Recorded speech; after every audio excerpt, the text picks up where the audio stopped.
So I decided to go out to Chapin today at lunch, and it was kind of a windy day, but I decided to take my 250 millimeter and see if I could get a few laps in, just flying around enjoying myself. So I started out with a 4-cell that I built from 2 bad 3 cells, and it's not a whole lot better.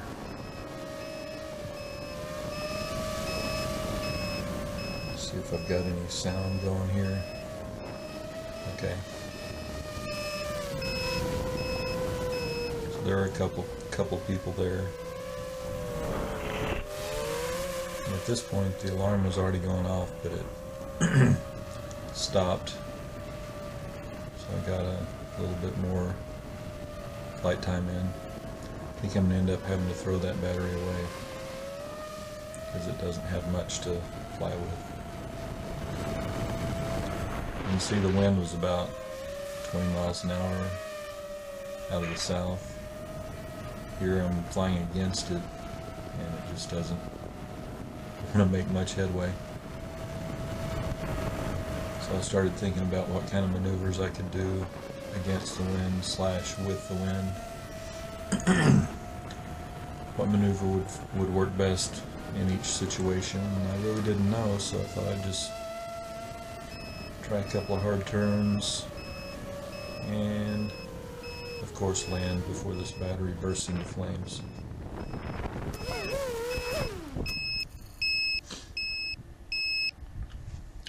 Chapin's really close to McConnell Air Force Base.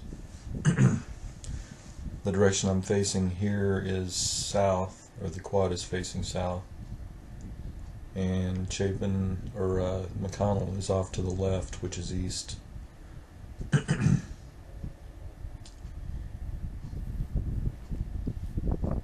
Lunchtime, I only get 40 minutes for lunch, so I can burn through a couple of packs. That one didn't take very long, that was less than 2 minutes. But again, this is a bad pack that's just, I made it out of 2 bad packs. Took the 2 best cells out of those. I've got a third pack that has 3 cells that none of them look too great.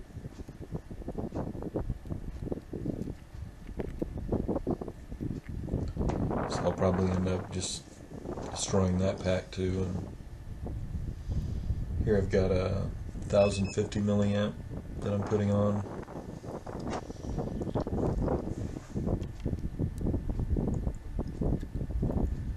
Those trees in the background there are the Arkansas River. If you live in Kansas, it's the Arkansas River.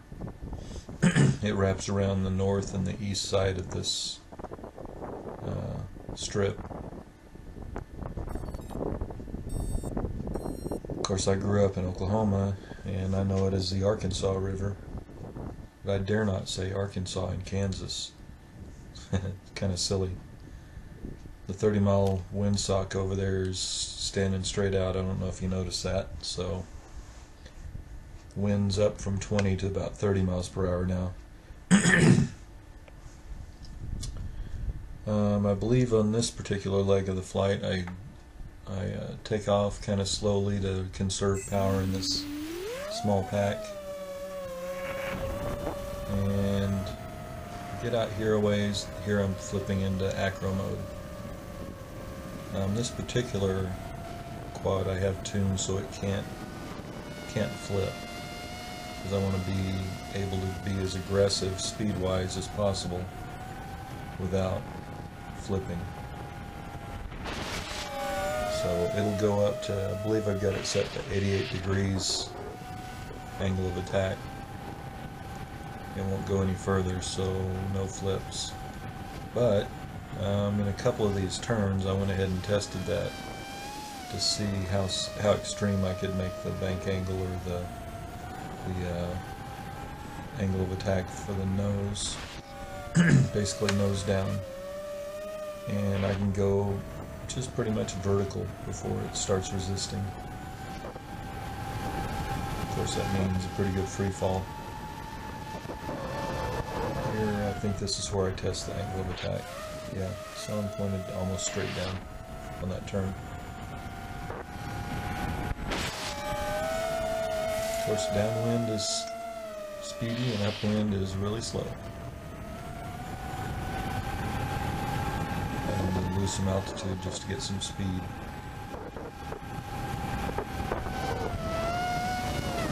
So there you can see I was pointed straight down at the ground.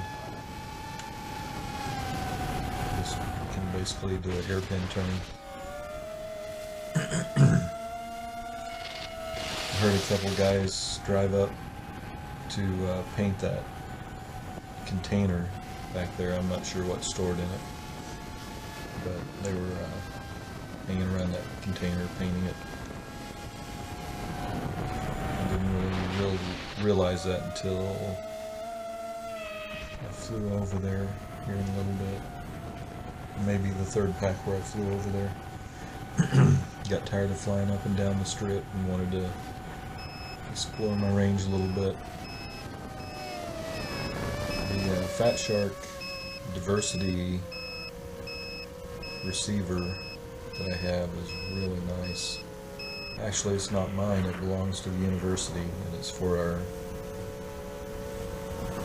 very large 13-foot wingspan / 4-foot quadcopter.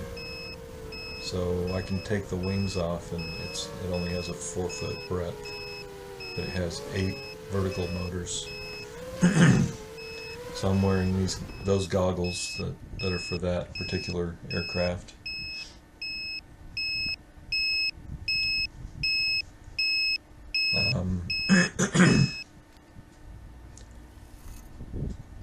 That aircraft, if you look around in my YouTube channel for a playlist called SUAS, which stands for Small Unmanned Aerial System, that aircraft is designed so that you can remove the wings and fly with 8 vertical motors. They do not counter-rotate top to bottom. The top and the bottom motor are rotating the same direction, but they're there for redundancy. The reason that I'm not counter-rotating those is because there weren't enough channels on the Pixhawk to handle that, as well as all of the other devices we have on that drone. It's configured as a search and rescue drone. It has a gas engine, a 35cc DLE 35RA motor for the pusher module. So you can take off vertically and then translate into horizontal flight if the wings are on it with that gas engine in it. That engine can, well, the module can hold up to 3 liters of fuel. Right now we only have 800cc on board.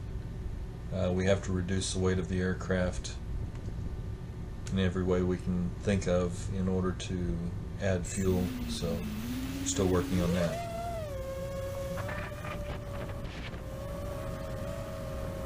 Once we get that aircraft fully built and configured, I'll be posting some videos of it flying. Here I see a car coming, or a truck, or is that a van? Yeah, a van coming. I just kind of circled around to see what turn they were going to take. Here's where I noticed the guy's painting, right there. So at this point I'm just making some wide loops and trying to enjoy just some looser turns and not testing the accelerometers and gyros as much. Just seeing how smoothly I can fly it with this kind of wind. It really flies pretty good in 30-mile-an-hour winds.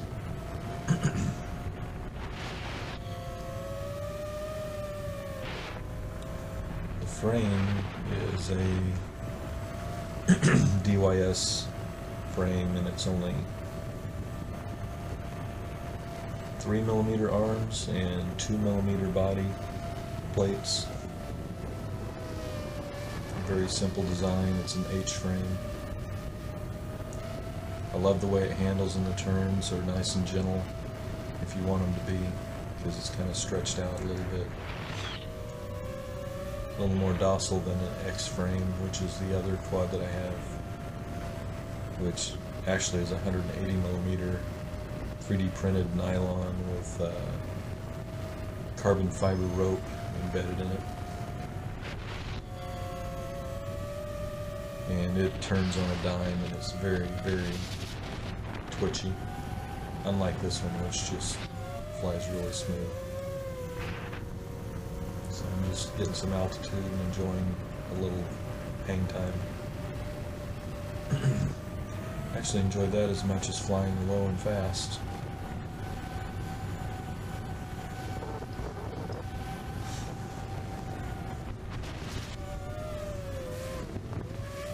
At this point I should be coming near the end of the battery.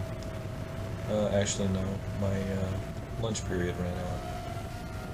I set a timer on my phone to let me know when it was time to come in. So this battery, I probably only burned about half of it. And here I'm coming in against the wind, checking to see how stable I can bring it in. And I think I missed the pad by a little bit. The other one blew me back right there. A gust. I thought I was just going to float into it, but no.